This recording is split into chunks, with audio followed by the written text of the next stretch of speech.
What is professionalism?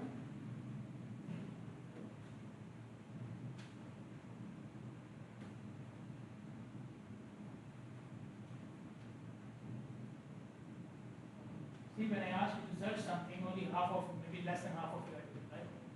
When I am using, all of you will be looking at your phone. What is my next notification? Yes, professionalism means what? Google takes less time, right? You guys are taking time. Yes, what does it say? You guys are looking at Instagram. Yes. What does it say? There is no internet. Okay, tell me that. Okay, I understand. No problem. Doing your work well. Doing your work well. Being Being what? responsible Responsible. and acting in a way that shows you can be trusted. Yeah, acting in a way which shows you can be trusted. Responsibility, I already talked about earlier. Okay? Your degree, when you get the degree, it doesn't mean you cannot make mistakes. Okay? Your degree means that now you can practice your profession without anybody else telling you what to do. This is responsibility. Now you are responsible, right? You cannot say the teacher told me or the boss told me. No, you have your own responsibility. Okay? And you have to do it well. Okay? You have to do it well. You have to follow all the procedures which you know you should. Okay? So this is what we mean by professionalism. Okay? And responsibility. I mentioned something in the first lecture today as well. Okay? Whenever I think about responsibility, this thing comes to my mind. Okay? When we entered the university, the first day we used to have like a big orientation. You guys also have orientation. Okay? Our orientation was different. 1 hour orientation, something like this. And the big boss of the university, you have the president here, right? Pakistan, we call it vice chancellor. So he used to come and he used to give an address to everybody, all the new kids, all the new students. Okay? And he would start by ladies and gentlemen. Okay? Start by ladies and gentlemen, I want to tell you this. And then he will explain that from now on you are not boys and girls. You are angels, right? No. You were saying you are not boys and girls, you are ladies and gentlemen. Okay? Meaning now you will take responsibility of your actions. Okay? You will take responsibility of your actions. Okay? You are mature enough, you have decided to come to the university and now you will take your own decisions. Okay? So this is part of professionalism. Okay? This is part of professionalism. Taking your own decisions, okay, and being responsible for it. Okay, if you take your decision, something goes wrong, who is responsible? Me, right? No, you took the decision. You are responsible, not me. Okay, listen to me. If you take the decision, something goes wrong, I am not responsible. You are responsible. Got it? Clear? Okay. So, professionalism involves all these things, okay, which I mentioned here. Professionalism includes communication. Okay, I already gave the example of a doctor, okay, who is a good doctor but he does not communicate well. The patients go to him and they feel like they will die soon. Okay, because how he is communicating with them. Okay, communication now is a very part of your profession, whatever profession you are choosing. Okay, and again something, a real story which I heard from my friend, that on the basis of communication you can go 2 or 3 steps ahead of your other colleagues, even if you are a fresh graduate. Okay? And he told me about a fresh graduate, by the way. He told me about a fresh graduate who took the leadership position just because of his communication skills. Okay? He is much, much senior than him. But when it came to meetings and meeting the client and so on and so forth, they pushed forward this guy because he can communicate well. Okay? So communication is a very, very important part of the professional field. And then teamwork. I will emphasize it again and again, and that's why we do the activities as well in the class. Okay? Remember, all these activities are in the group, right? Okay? So group is very important. Whether you like someone, you don't like someone, you have to work with them. And working with them doesn't mean, okay, you sit there, I will sit here, I will do my job, you do your job, and in the end, you just give everything to the boss. No, this is not teamwork. Okay, you are in the team, but you are still working alone, right? This is not teamwork. Teamwork means that You have to work together with each other. Okay, so he can give you some input, you can give him some input. Okay, him or her. Okay, in the end your work is combined. In the end your work is combined. It goes to the boss again. It goes to the boss. He points out a mistake. What do you say? He points out a mistake. This is a mistake in your work. What do you say? He did it, right? Not me. Huh? She did it. Because of her, because of him. Right? Is this good teamwork? No. Okay? It's not he or she or me or him or her. It's what? Us. Yes. We or us. Okay? So teamwork is very important. Then we come to critical thinking. Okay? So critical thinking means what? Critical thinking means what? You are looking at something. You are looking at this board, right? Huh? You are looking at this board, the whiteboard. What's the problem with it? Any problem? Yes. Anybody can recognize any problem? Yes. No? No? Nothing? Nothing wrong? Nothing wrong? Sorry? Not entirely clean. See? When you want to find something wrong, something is wrong, right? You just need to apply it. Okay?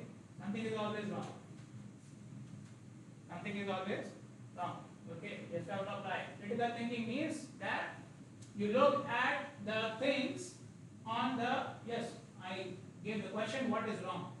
But critical thinking means, in a positive way, how can I improve it? How can I improve it? Okay, yeah. It's a whiteboard, completely straight, nothing written on it, no mess. Okay, but can it be better? Yes, it can be better, right? You see some marks over there, right? They can be removed. Okay or not?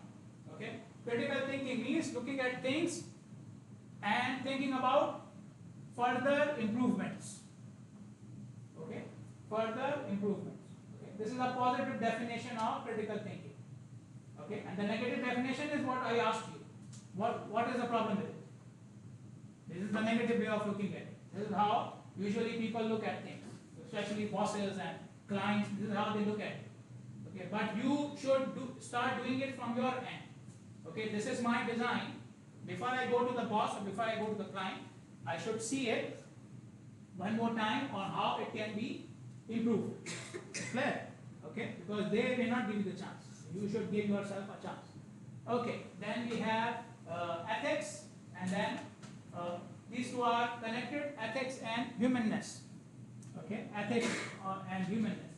This deals with how you are behaving with others. Ethics and humanness both deal with how you are behaving with others, with a little difference. Ethics can be set. Right? I showed you the ethical statement, right?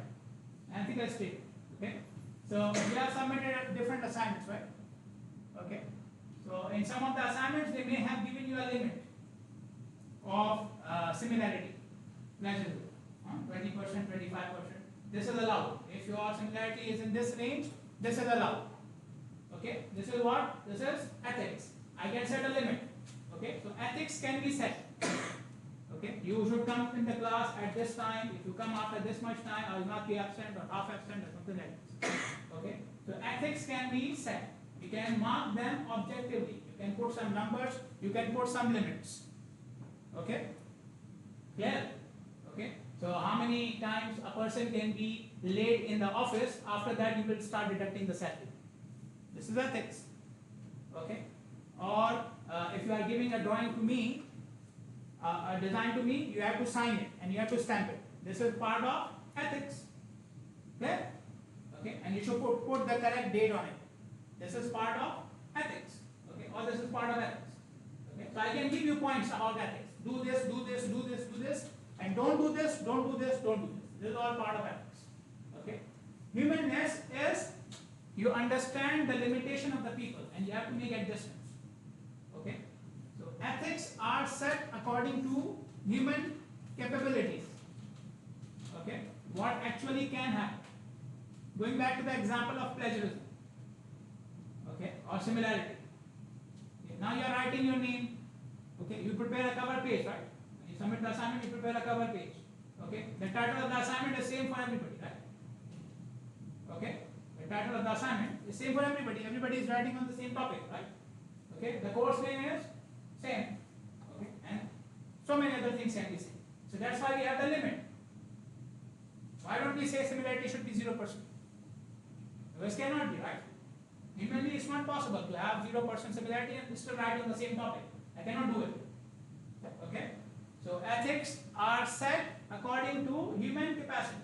And if you say you have to enter this room exactly at, what's the time? 10? 10:50? Exactly at 10:50. 10:51 I will close it. It is not humanly possible. Okay? Even if you guys try, maybe you are, I don't know, 30 or something in the class. If all 30 of you try to enter at 10:50, by the time you all enter, it will be 10:52, right? Even if you are waiting outside. Clear? So it's not humanly possible. So ethics are set according to human capacity. Okay? And in some cases, we have to make exceptions. Again, because of how people are. Okay? We have to make some exceptions. So you missed the exam. Okay, then what do we do?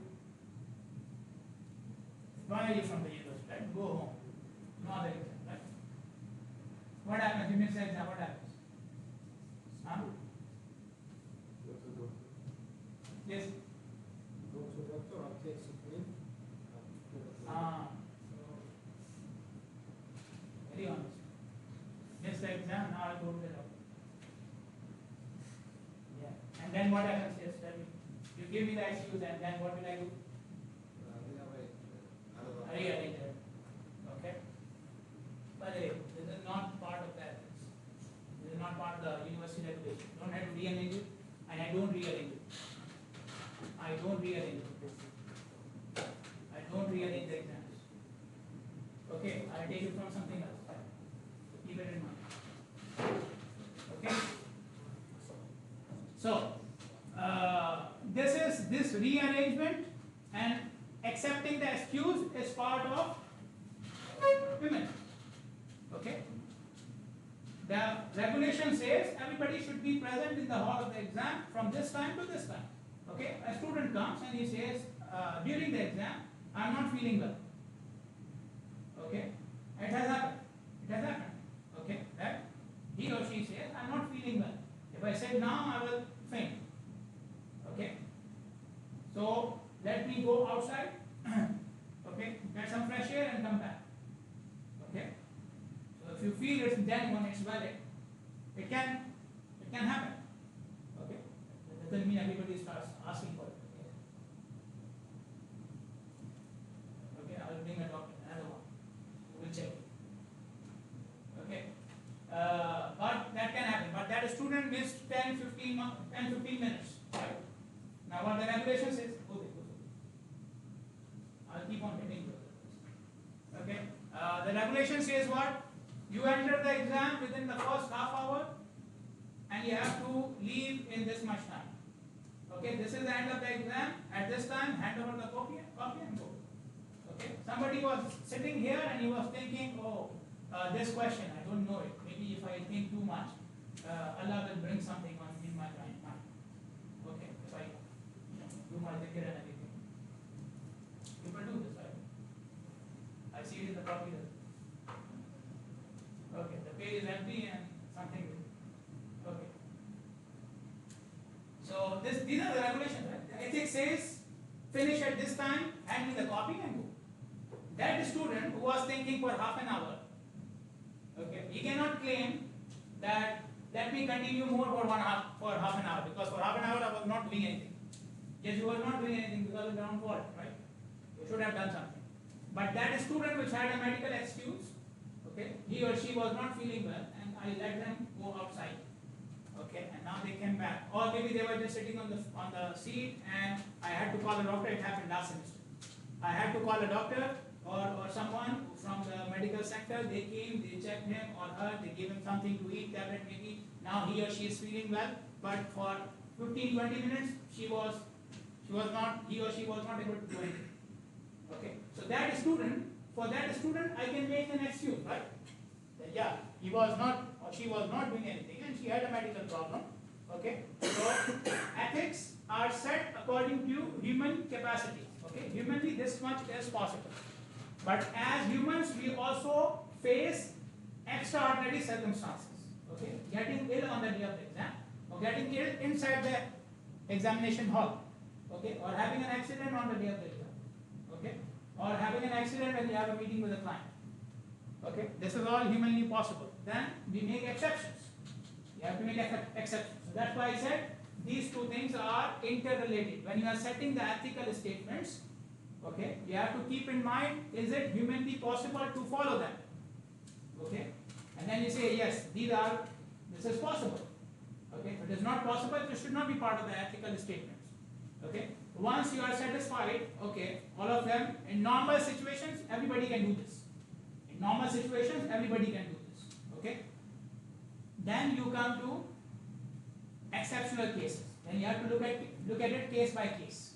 Okay, but you have to keep in mind, human beings can fall ill, they can have a problem in their family, they can have accidents and so on. Okay, you guys know about it, right? This is like your asset, right? All the excuses.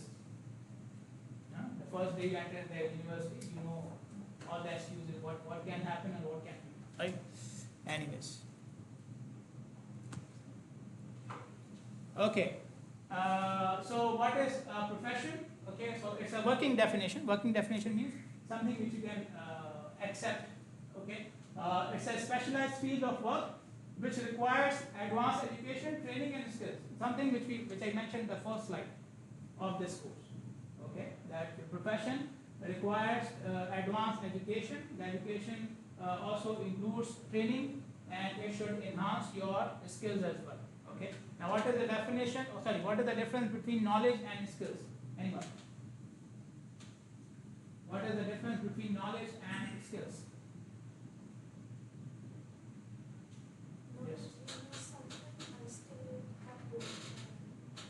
The skill is? The skills that you have to do. Yeah. Okay. Good enough. Yes. Knowledge is that you know something, and skill is you can do it. Okay. So I know the car works with a steering wheel and there's a brake and there's an accelerator and the car has an engine. This is all knowledge. Okay, I can actually drive the car. Okay, so people who are, somebody becomes a mechanical engineer, they know everything about the car. They have the knowledge. Okay, but do they have the skill to drive the car?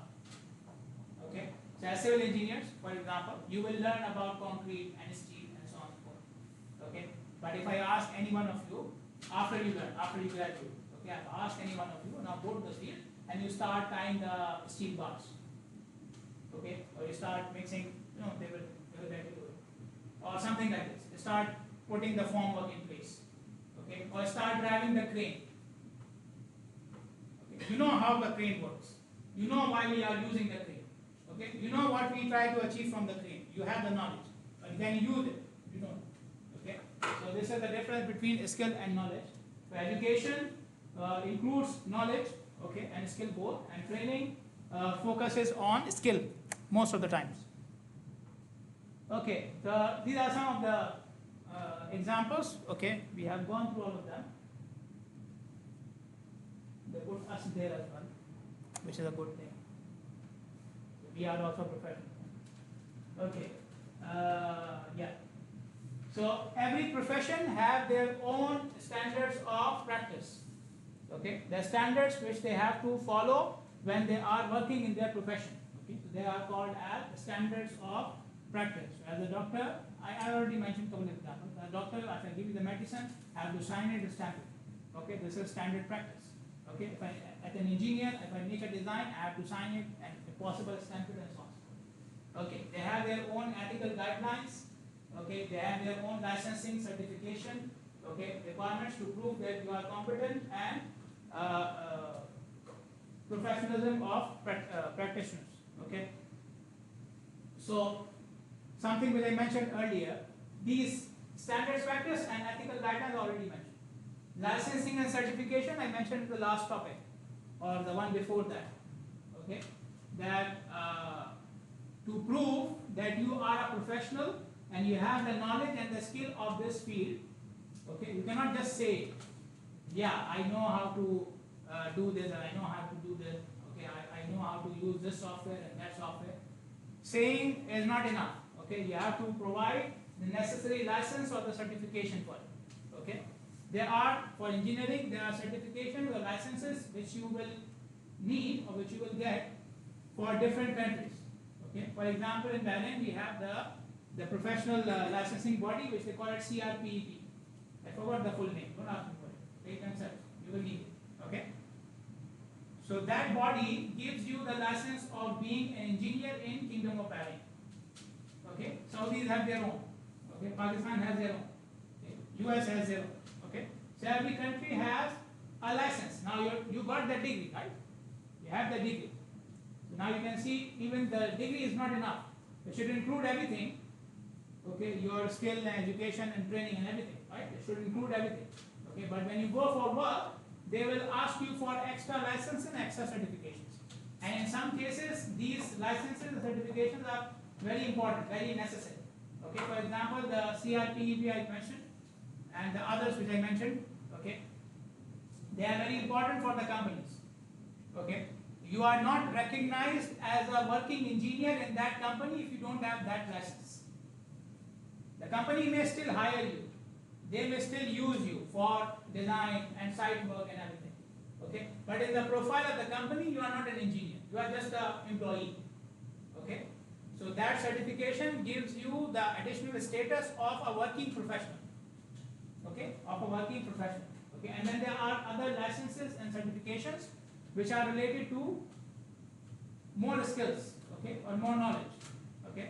I mentioned some of them in the previous lecture. For example, PMP, Project Management Professional. Okay, it's a worldwide certification and licensing. Okay, some of you mentioned in your assignments as well. Okay, so this is extra, something extra. You can still work without it, but if you have that one, that means you have more knowledge and skill than everybody else. Okay, so this is part. So all professions have their own standards, guidelines, and licensing and certification. So these license certifications indicate that you are competent, you are an excellent professional, and you can practice in your field without any problem.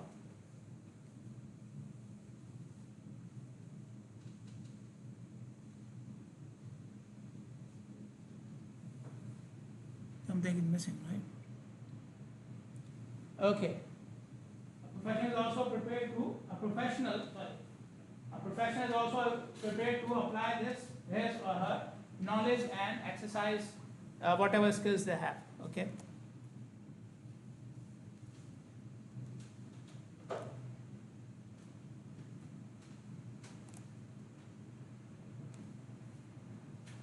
Okay, what is a professional? A professional is a member of a profession, okay, or any person who earns a living from a specialized professional activity.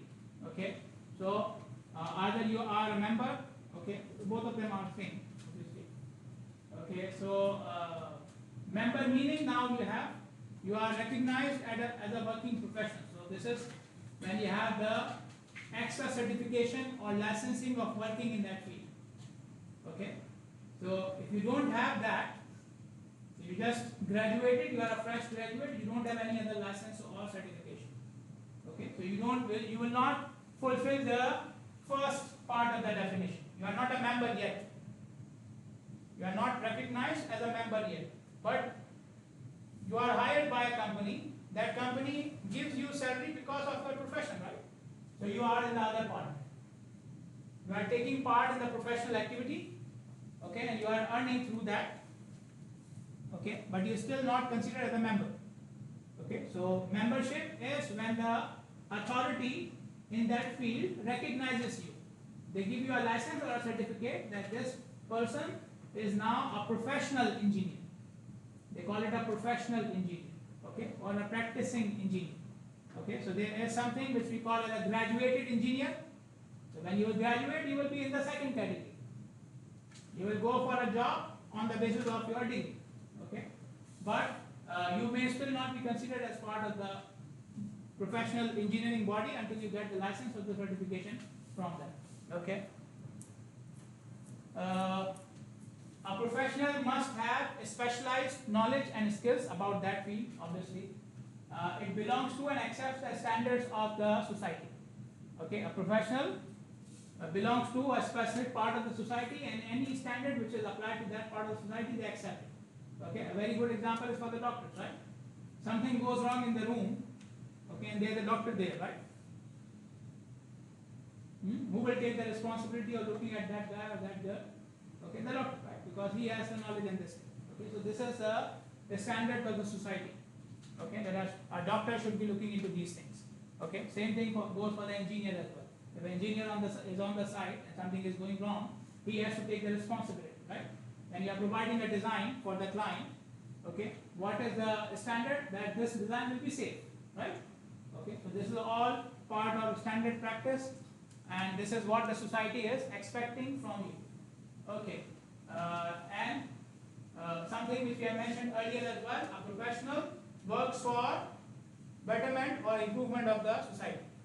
He or she works for something which will benefit the society, benefit the people in general. Okay, a professional must specify or must satisfy two criteria. Okay, the first one is he or she should attain a higher level of education in his field. Okay, he or she should show a higher level of job performance and creativity in his or her field. A professional must have a higher education in his field. They must show a higher level of job performance, and they must show some creativity, okay, in practicing of their field. Okay, higher education we understand, right? Somebody from the 12th grade cannot claim that I am a doctor now, okay, because I have read 20 books or 50 books or 100 books, okay, or I am an engineer because I have seen 100 hours of YouTube videos. Okay, they cannot claim that.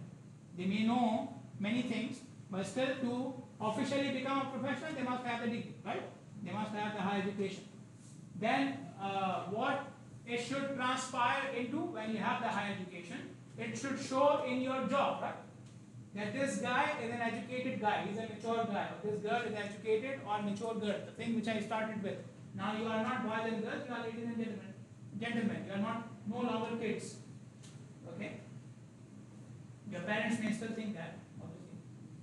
Okay? But in the profession you are no longer kids. Okay? So you have to show a higher level in your job performance as well. You have to come on time, you have to take the responsibility, you have to work with the team, you should know how to communicate, you can make your own presentations, and so on and so forth. Okay? So this is all part of the job. Okay? Communication, teamwork, and skills, how to use the software, this is all part of the job. Okay? So once you go to the job, you cannot say, okay, yeah, this thing I was taught by Dr. Uneb and he was not a good teacher, so I cannot do this. Okay? Clear? Okay? So blame on whatever you want, me or somebody else, but in the end when you go to the job, it's your responsibility. Okay? So you have to show performance in the job and you have to show some creativity. Okay? Again, this is part of the job, that if a new problem comes on the site or in the office, you know how to deal with it. Okay? You know how to improve your performance, you know how to improve your design. This is all part of creativity. Can you go beyond the limit to improve yourself, or to improve your design, or to improve your work? This is part of creativity. Okay? So as engineers, I am trying to apply it to engineering. In engineering, we are not, every time we are not looking for a new painting. This looks very nice. We made the sun very nice and so on. Okay? We are not arts. We are not in arts. Okay? So we are not looking for new words and new lines and new pictures and so on. Right? We are talking about engineering. In engineering, how do you show your creativity? You can improve on what you are already doing. Okay? Try to improve on what you are already doing. Okay? How can I make it better? This is part of creativity. Okay. A professional must, so this is related to the technical part. all of it is technical. Education is technical, job is technical, and creativity is also in the technical field, like I said. And then comes the other part, the human part or the ethical part. And a professional must accept the responsibility he has or she has towards the public. Okay, what the public is expecting from them, they must be able to deliver it. Like I said, the design. Okay, you are providing them a design, the design should be safe. You are using material in the field, that material is as per the specification. Okay, if there is anything wrong with the material, you will not just do it because you don't have time. No, you have to go and change the material or refer back to the client. This is all part of moral responsibilities. Okay, your moral responsibilities to the public, to the employers, the clients, police, and assistants. So, to all these people, you have some responsibility.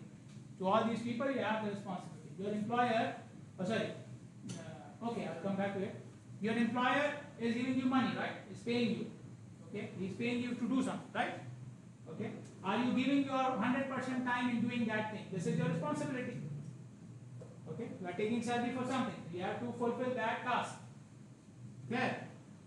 He is providing you office space, and he is providing you laptops and maybe a new mobile and so on and so forth. Okay, are you using it for your office? Are you using it for official work? Okay, or are you taking home and then using it to watch Netflix and so on? Okay, so this is all part of responsibility towards the employer. He is giving you something, and in return you are expected something. So are you giving that thing properly or not? Okay, are you using the things which are given by him in the correct way or not? This is all part of responsibility to the client, to the employer. Client is looking at the product, right? Client is looking at your service. So client hired you for a design. He is expecting you will give him the best design. Okay, best meaning what? Okay, you give him the design which is made up of steel. Steel is expensive. Okay, now the client trusts you that this is the best design, but I can make it cheaper. Okay, so this is your responsibility towards the client. You are working in the field. You are working in the construction site. Okay, you know that there are, and this happens, there is a prediction of rain after 2 days. Okay, there is? No, right? Let's give an example. You are doing this.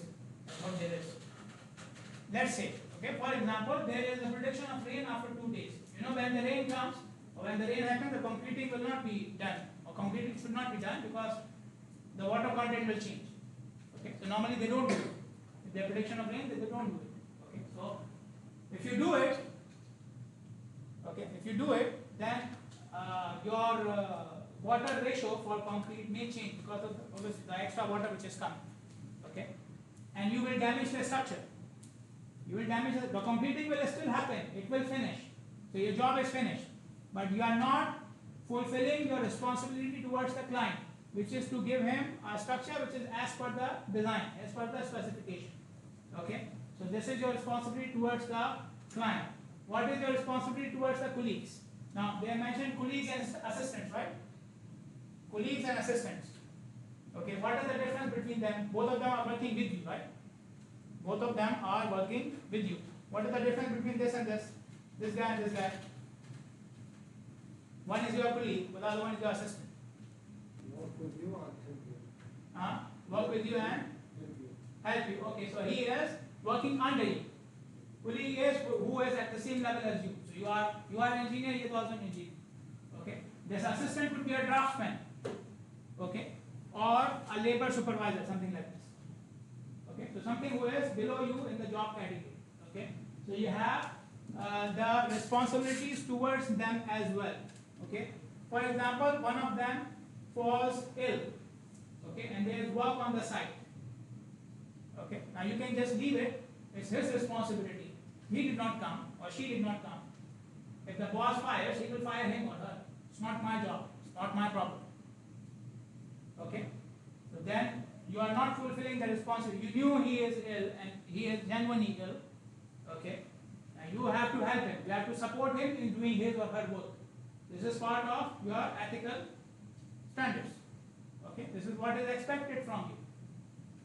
I told you, right? When we set ethical standards according to human capacity, right?